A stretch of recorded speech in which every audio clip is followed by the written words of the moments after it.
I had four horses that I was intimately worked with, and one of them was a draft team, Nig and Prince. They weight.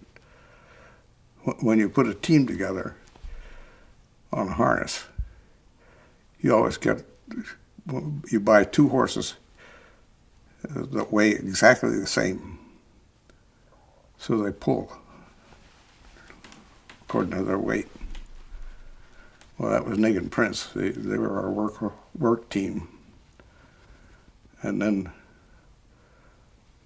my horse was Buster, was an ex-bronc. He killed 3 people in the rodeos. But I'll tell you about how I happened to have that horse.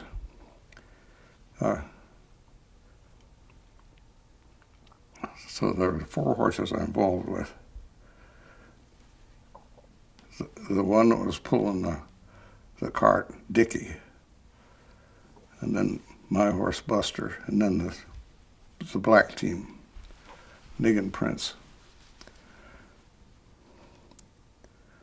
But Buster was, I don't know, if you look it up somewhere, the Holiday Association back in the 30s, where my dad was the vice president, and a guy by the name of Ryan was the president of the organization.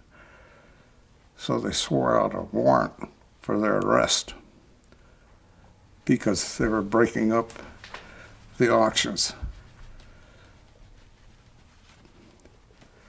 And so my dad took 6 horses and went up in the sandhills in northern Nebraska and hid out as long as that warrant was out for his arrest.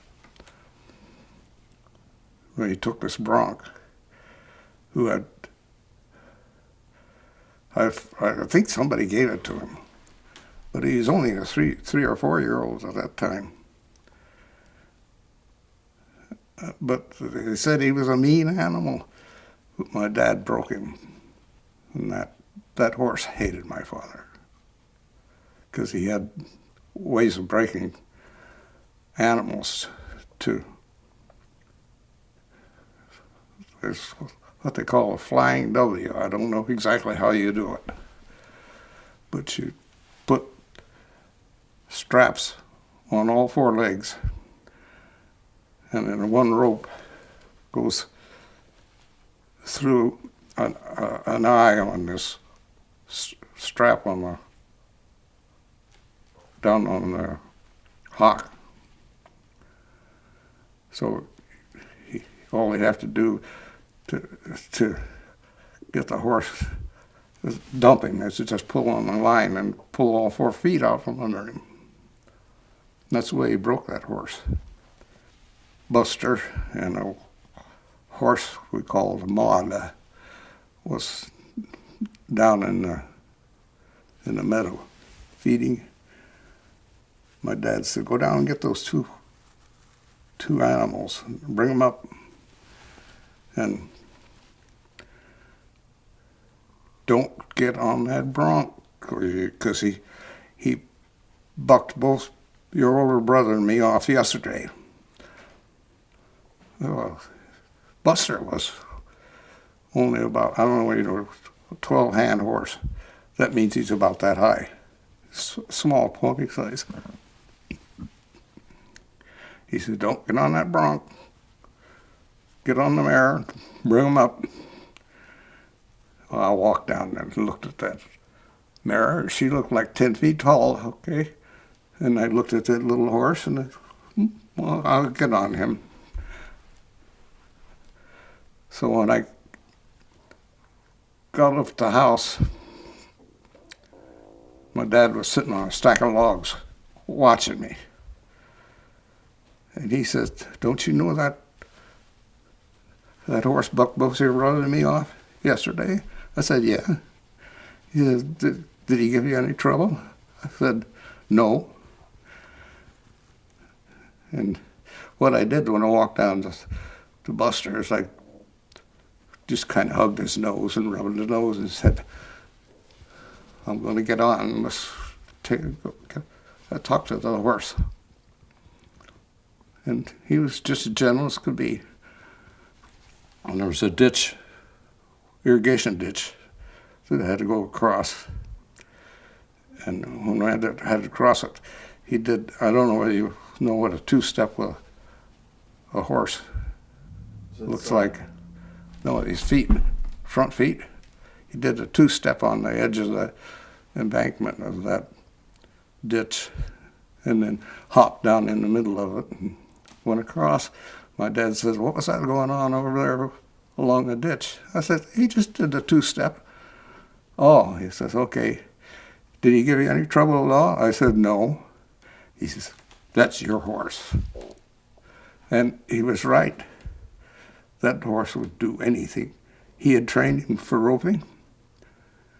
You know, my dad used to have fun with some people when we would put our cattle up in the mountains, and usually when they're collecting all the animals, there'd be people from all up and down the river at the place. So if they had a problem with any animal, I remember one, a steer got out in the mud hole, and these guys, great ropers, were give up on the animal. Dad said, "Okay, Norm, go get it," because he knew old Buster would do anything for me. So I said, "Buster, let's go." Run out there with a little lariat. Buster slopping his feet down, trying to get up through the mud. And he finally got me up close enough to the animal so I could just toss a rope around his neck and took him out. But that used to tickle the hell out of Dad that I could get that horse to do anything I wanted him to. Buster had killed 3 men. That's why my dad didn't trust him. But he'd punished the horse so much, the horse hated him. And I did something that my dad didn't like. So he sent me back to the house. And I think there's something wrong with him, his mind, my dad. But once in a while he'd blow his stack. He was unreasonable, lose his mind. Anyway, I went running to the horse. He was standing with the reins down, which I don't know why I had him that way, because my dad insisted you always tie one rein against its right rear hock, so he couldn't run.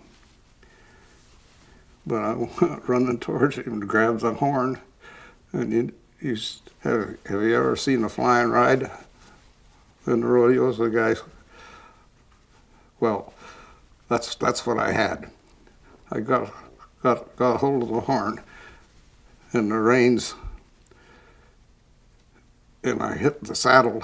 Didn't even get my feet in the stirrup, and the horse went up to the barn just as hard as he could go. And I kind of got tickled the hell out of me that he would take off like that, because I knew that he knew that my dad was right behind him.